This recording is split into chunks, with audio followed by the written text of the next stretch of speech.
Então eu estou tratando da teoria do Celson de Início Pereira sobre a experiência na terceira idade, que é uma teoria que se baseia numa razão entre a experiência acumulada e a expectativa de vida.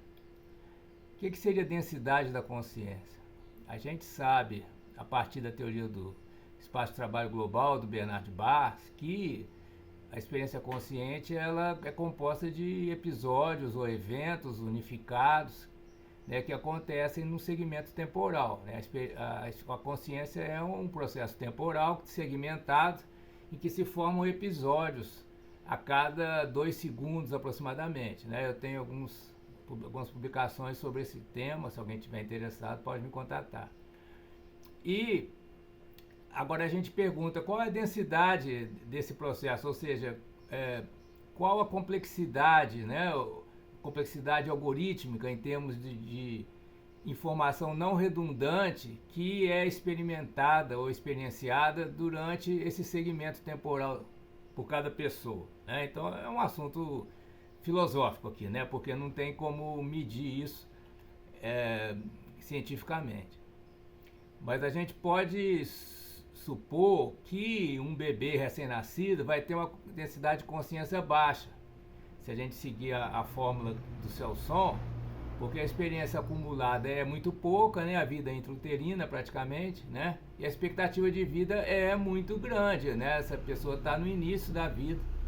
Se espera hoje em dia, né, que uma pessoa que tenha boas condições de saúde viva até os 80, 90 ou até 100 anos, né. Mas à medida que a gente vai progredindo na existência individual, na vida de cada um, né, o chamado processo ontogenético na biologia, a densidade da consciência vai aumentando. Por quê? Nós temos mais experiências que vão sendo acumuladas e vão se formando memórias. Essas memórias elas ficam inconscientes, mas elas podem ser reavivadas, dependendo dos estímulos, né, ambientais. Então, nós temos um inconsciente chamado coletivo, que seria aquela memória da espécie, né, aquelas informações que a espécie humana acumulou ao longo da história e que são, de alguma maneira, transmitidas geneticamente ou, né, transmitidas por meio de processos que ocorre no corpo do bebê, né, que é chamada herança materna, através das moléculas do sangue, né, vários tipos de... Hoje em dia a gente sabe que micróbios, né, também interagem com o sistema nervoso central, então aquilo que o bebê se alimenta, o próprio leite materno ou leite de outro animal, né, que a criança é alimentada, tudo isso traz moléculas informacionais que vão compondo o inconsciente do indivíduo.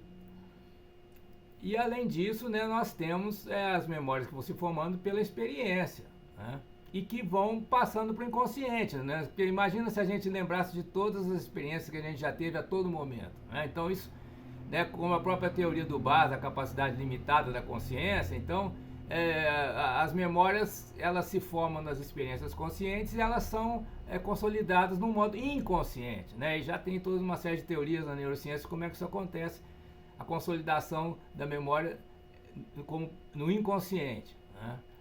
E esse inconsciente reaparece, né, nos sonhos, né, na construção dos sonhos e no próprio dia a dia, né? Cada episódio consciente que a gente experiencia, né, ele é construído a partir de todos esses padrões do inconsciente coletivo e do inconsciente individual que se formou no processo ontogenético, né, e aí nós temos a experiência consciente. Então isso vai determinar a densidade da consciência, né, a quantidade de experiências e a qualidade das experiências que a gente teve, que ficam de alguma maneira consolidadas, né, no sistema nervoso e no corpo como um todo, né, porque a gente já sabe que o sistema nervoso central ele está ligado com o sistema nervoso autônomo, com o sistema nervoso do estômago, com o sistema nervoso do coração, etc. Então existem neurônios e astrócitos, células gliais em todo o corpo que estão interligados, não só então no cérebro que acontece esse inconsciente, né? Tem até teorias de que O sangue também seria uma espécie de um tape, né, que armazena memórias, né? Então, em todo o nosso corpo, nós temos memórias de experiências passadas, né, da nossa espécie ou nossa, individual, que compõem o nosso inconsciente, né? E esse inconsciente se manifesta a cada momento no processo consciente. O inconsciente e o consciente não são coisas opostas, há uma continuidade entre o processo inconsciente, que vai se constituindo na ontogenia e na filogenia, e o processo consciente, que é individual, né? É singular, é único para cada pessoa, em que há uma integração desses padrões e também um matching, né? Um emparelhamento com aqueles padrões de informação que estão ali relacionados com a ação, né? com interação com o ambiente que esse indivíduo tem, né? Aquilo que Gibson chamou de affordances. Então, as nossas experiências, elas são compostas de padrões inconscientes que se tornam conscientes e de padrões perceptivos do ambiente, que é chamada percepção direta, né, em que a gente, de alguma maneira, apreende esses padrões de informação no ambiente, né, e faz uma junção com os padrões inconscientes, daí resulta a experiência consciente, com os vários conteúdos, né, as várias qualidades experimentadas subjetivamente. E essa experiência tem uma certa densidade, né? A gente pode, então, especular de que ao longo da vida, né, desde que não haja alguma doença degenerativa como Alzheimer ou demência, as pessoas, elas passam a ter uma maior densidade da consciência ao longo da sua vida, né? E, né, na fórmula do Selson, na medida que a expectativa de vida se reduz, né, essa densidade aumenta. Alguém pode perguntar, mas por que isso? O que tem a ver a expectativa de vida com a densidade da consciência? Bem, aí eu vou resgatar a teoria projetiva da consciência, que é uma teoria formulada pelo Max Velmas e que eu reelaborei, e que coloca que a consciência, ela não é um mero reflexo do inconsciente, também não é um mero reflexo da situação do ambiente, da informação que está no ambiente, né?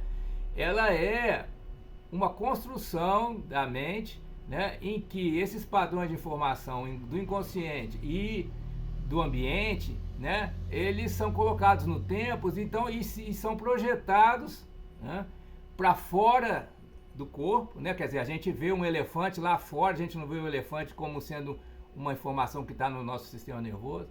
E além disso, são projetados no tempo, né? Já é uma teoria do Edmund Husserl, né, da estrutura temporal da consciência, em que, né, a consciência, ela não enfoca um ser imutável, como, né, o ser de Parmênides lá, né, aquilo que é e não pode não ser. Não, a consciência, ela é heraclítica, ela é como o fluxo do rio, né, na metáfora do Heráclito, né? Tá tudo sempre em movimento e nós estamos projetando, né, uma realidade, tá? A realidade não é um reflexo do ambiente ou um reflexo, uma mera determinação do nosso inconsciente, né? Aquilo que a gente entende como realidade, a gente constrói projetando no tempo, e no espaço e no tempo. Quer dizer, quando eu vejo o elefante estando lá fora do meu corpo, né, eu estou projetando no espaço. Quando eu vejo, né, um evento que ainda não aconteceu, mas eu tenho uma intuição que vai acontecer, né, ele é uma projeção no tempo, né? Então, por exemplo, ao cobrar um pênalti, o goleiro vê lá o movimento do jogador que vai chutar a bola, né, e ele intui para onde a bola vai, e ele pula. Às vezes ele acerta, às vezes ele erra. Mas é um exemplo da característica projetiva da consciência. A gente está projetando o que vai acontecer a partir das informações que a gente tem, né? Porque o nosso sistema nervoso está dentro do nosso corpo, né? E a gente recebe sinais, padrões de informação do ambiente, a gente tem uma quantidade enorme de informação armazenada no nosso corpo, né? Nessa memória inconsciente. Então, né, o sistema nervoso, ele integra esse padrão de informação e constrói uma realidade constrói conceitos de realidade, né? Ou seja, o conceito do eu, quem sou eu, conceitos a respeito do mundo, né? O que é, né? Um robô, por exemplo, né? Um jogo de futebol, né? Voltando, por exemplo, do futebol, né? A cada jogo você constrói um conceito daquele jogo, né? O time tal jogou melhor, por que ganhou, o juiz roubou, né? Etc, etc. Quer dizer, a gente constrói isso a partir da informação que a gente tem e que recebe, né? Então, se a expectativa de vida é menor, né? A pessoa sabe que ela vai morrer em pouco tempo, né? Ela vai fazer uma projeção para aquele tempo de vida dela, né? A gente pode também fazer projeções para depois que a gente morrer, mas a gente não vai ter essa experiência, pelo menos na forma ordinária, né? Então, isso dá uma maior densidade para a experiência consciente. E aí, né, pode-se relacionar essa temática com a questão das experiências próximas da morte, que muitas pessoas relatam, né? O próprio Celson veio a refletir sobre isso a partir de uma experiência que o pai dele teve, né? Quando a gente fizer um debate aqui sobre esse assunto, ele vai poder comentar. Mas quando as pessoas estão muito próximas da morte, ou pensam que estão, ou os médicos dizem que a pessoa está, né, no estado terminal, coisa desse tipo, a expectativa de vida encolhe, né? E as pessoas começam a ter experiências diferentes, né, em que elas, de certa maneira, veem toda a sua vida como um filme, né? Tem vários tipos de relatos, né? E também tem relatos das pessoas que têm uma experiência de algo como estar no céu. Só que não seria um céu no sentido religioso, né?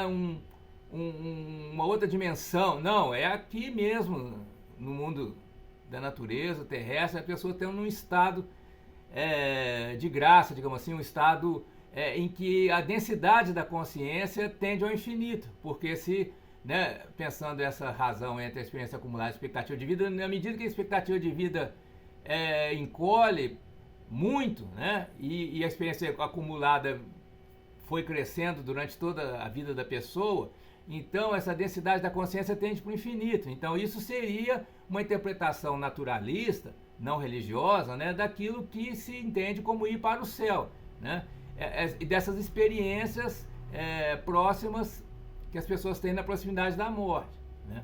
Algumas não morrem e depois relatam essas experiências, né. Então tem toda uma literatura sobre esse assunto.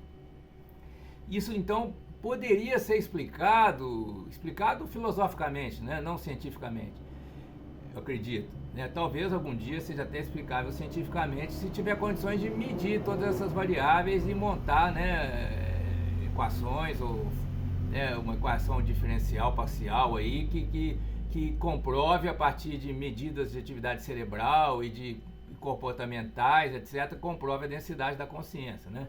Por enquanto é especulação, né, mas se pode especular que, né, nessa situação em que a expectativa de vida está muito reduzida, as pessoas passam a ter experiências diferentes porque a densidade da experiência aumenta, né. E isso a gente vê em muitos livros, filmes, relatos, né? Tem todo um conhecimento que a sociedade tem dessas situações, né? Por relatos de pessoas que passaram por isso, certo?